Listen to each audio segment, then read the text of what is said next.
En tout cas, ici au Sénégal, on ne connaît que l'arachide. L'arachide, vraiment, c'est notre or.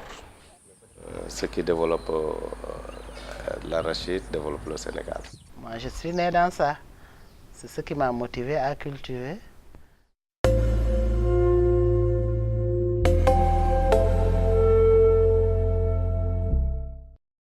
Cette vidéo est l'introduction d'une série documentaire en 6 étapes sur la filière arachide au Sénégal.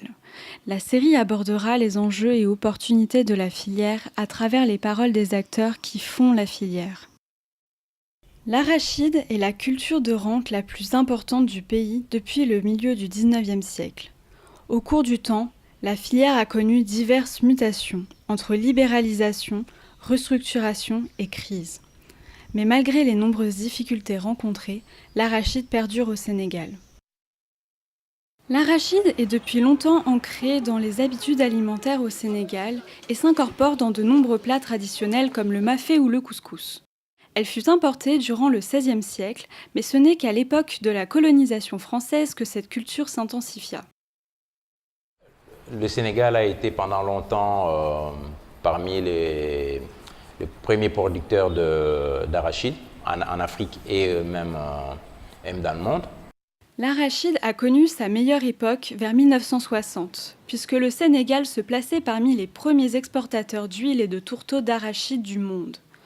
Puis, suite au programme d'ajustement structurel des années 80, la filière a alors rencontré des difficultés. Depuis 2000, on parle même de crise. Si l'arachide marche, le Sénégal marche. Si l'arachide ne marche pas, le Sénégal ne marchera pas. Parce que ça englobe plus de 65% de sa population. Pourtant, la filière fait face à de nombreux enjeux. En 2010, l'État du Sénégal, le gouvernement d'alors, avait allé même jusqu'à interdire la consommation d'huile brute d'arachide, le Sénégal, parce qu'en milieu rural, on en consomme beaucoup. C'est de l'huile non raffinée, en général ce qui est contaminé à l'aflatoxine. Aujourd'hui, nous sommes autour de 70 000 tonnes par an, alors que nous avons besoin de 120 000 tonnes par an. Pendant la floraison, pendant que l'arachide était en floraison, ça a arrêté. C'est pourquoi les graines, il y avait des graines. Il y avait des coques comme ça, mais il n'y avait pas de graines dedans. Il y avait rien. La gousse s'est développée, mais il n'y a pas de graines dedans. Il y a pour nous nécessité de faire un link entre le prix au producteur et l'évolution des cours sur le marché international. Tous ces paramètres-là vont faire en sorte qu'il y ait quelques couacs quelque part. Mais j'espère qu'avec le temps, ça va se régler. Les enjeux que doit surmonter la filière arachidière depuis l'indépendance du pays sont non seulement corrélés aux évolutions de l'économie mondiale, mais aussi au désengagement de l'État dans cette filière. Entre 1960 et 1980, l'État était omniprésent sur la filière au travers de la gestion de grandes entreprises. La Sonagraines était chargée de la distribution des semences et de la commercialisation des graines, et la Sonacos de la trituration des arachides. Par la suite, le Fonds monétaire international a imposé à l'État de se retirer et de dissoudre ces entreprises au profit d'entreprises privées. En 1980, l'État, en préparant la privatisation de la Sonacos, devait dissoudre la Sonagraines, qui était l'intermédiaire qui s'occupait de la commercialisation. Maintenant, une fois cette Sonagraines dissoute, il fallait mettre quelque chose en place. C'est ainsi qu'on a introduit le système carreau-usine. Puis l'État a continué son processus de privatisation en vendant la Sonacos. Avant 2012, la Sonacos était une société nationale.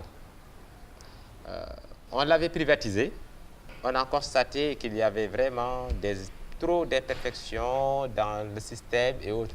L'État était obligé, il y a de cela peut-être 2 ans, à vraiment racheter encore la Sonacos.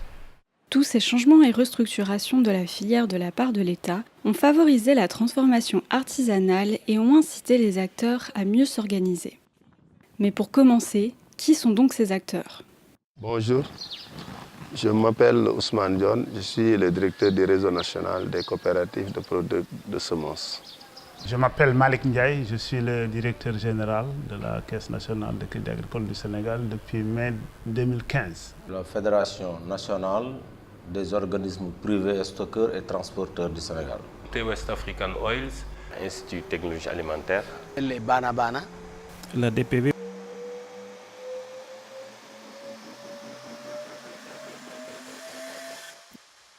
Du fournisseur de semences au distributeur, la filière continue donc sa restructuration, notamment au niveau des producteurs. L'exploitation familiale, on est à la section villageoise. De la section villageoise, on est à la coopérative rurale. De la coopérative rurale, il y a l'union départementale et l'union régionale. C'est à partir de l'union régionale qu'on a une union nationale qui s'appelle l'UNCAS. Cette organisation bien établie permet alors aux acteurs de faire plusieurs activités, à la fois dans la production, la collecte et la transformation. Ainsi, chaque maillon de la filière a ses enjeux propres qui finalement se répercutent sur les autres acteurs et sur le fonctionnement global de la filière. Des initiatives émergent alors pour faire face à ces enjeux.